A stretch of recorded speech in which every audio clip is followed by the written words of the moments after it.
Hi everyone. In this video, we are going to discuss how the neuron is going to generate the action potential.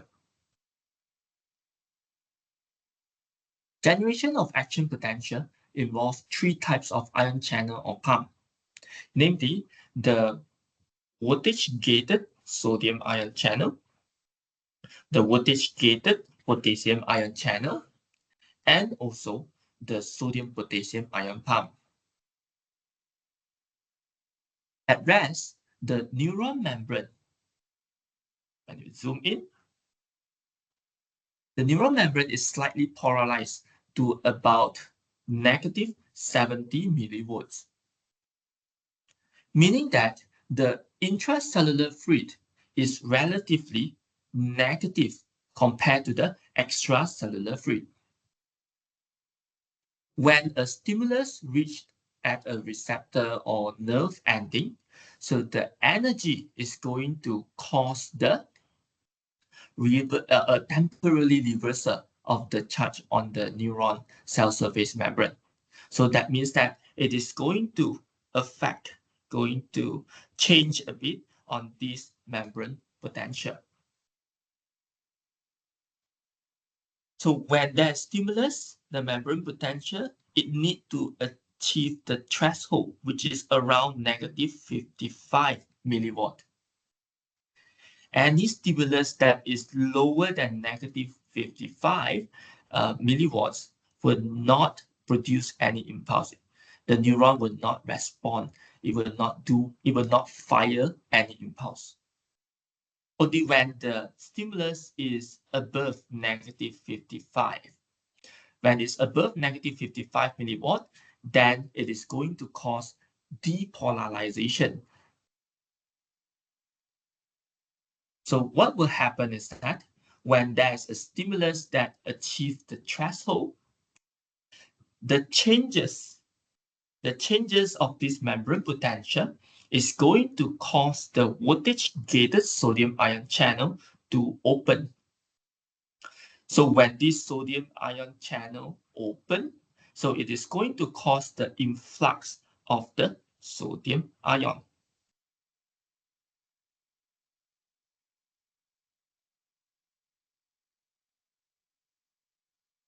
Sodium ion is going to move in because the exterior, the outside of the neuron is always having high concentration of the sodium ion, while inside the neuron is always having low sodium ion. So that is why the sodium ion is going to diffuse in down the concentration gradient.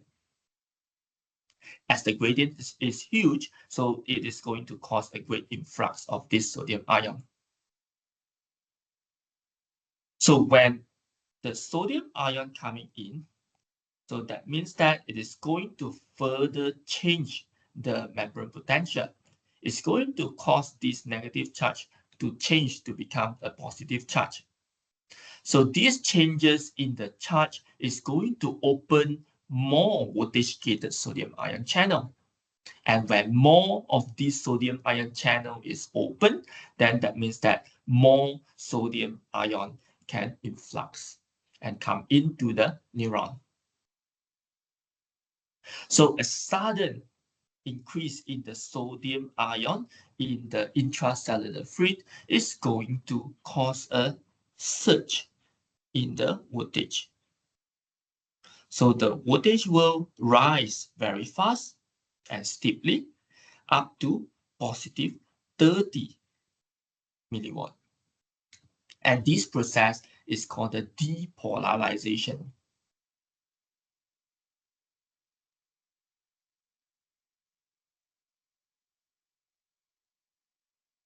So when the voltage reaches positive 30 milliwatt, these changes of the sudden changes in the membrane potential is going to close this voltage-gated sodium ion channel. So when the sodium ion channel is closed, then the influx of the sodium ion will be stopped. But at the same time, that changes in the voltage will also cause the voltage-gated potassium ion channel to open. As inside the neuron, inside the intracellular fluid, it is always high in the potassium ion, and in the extracellular fluid, it is always low in the potassium ion. So this will cause the potassium ion to move out down the concentration gradient. As the potassium ion moves out of the neuron into the extracellular fluid, this means that the neuron is losing the positive charge. And this will cause a rapid repolarization. So you can see that the voltage will fall quickly from positive back to negative.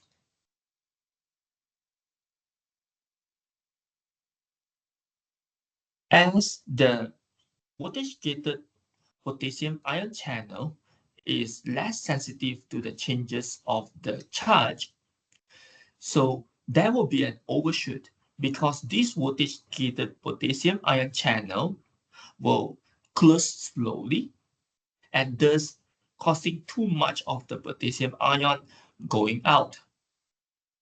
So this will cause an overshoot of the membrane potential, where the membrane potential will decrease below negative 70.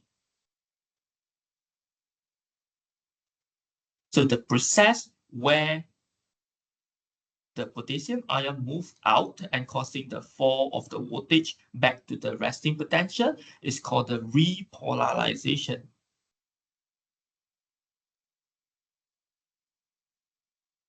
While the part where it overshoot is called the hyperpolarization.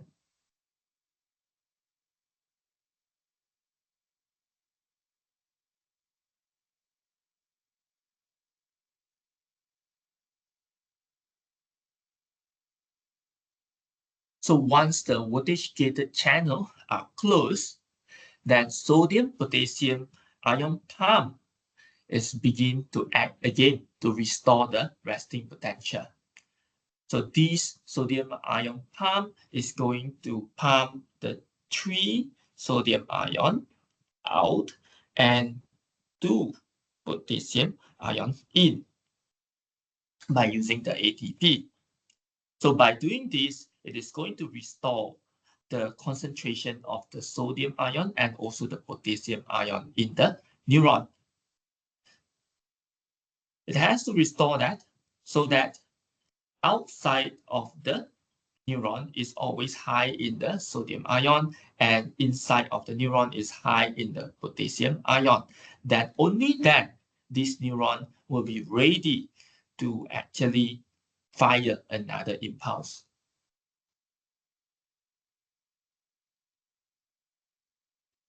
After an action potential starts, the membrane is typically unresponsive to new stimuli until the resting potential is re-established.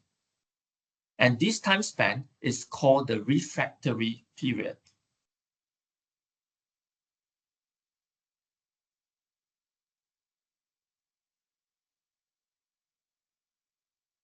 The first phase of the refractory period is the so-called absolute refractory period. So it extends from the start of the action potential until the potassium ion channel close. So that means that it is tracing from this part until here.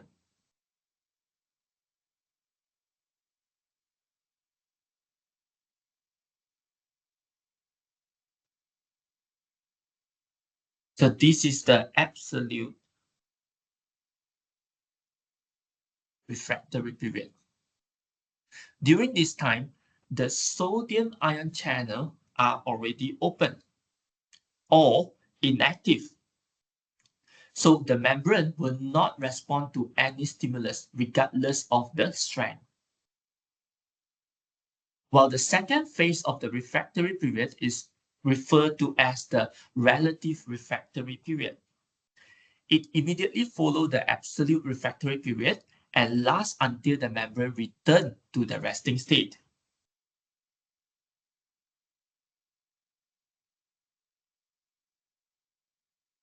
So this is the relative refractory period. During this time, the sodium ion channel are closing, while the membrane potential has changed. So as long as the membrane is hyperpolarized, a greater than normal stimulus is needed to open the channel again that has been closed. So the neuron can transmit the new impulse if the stimulus is more intense than the previous one.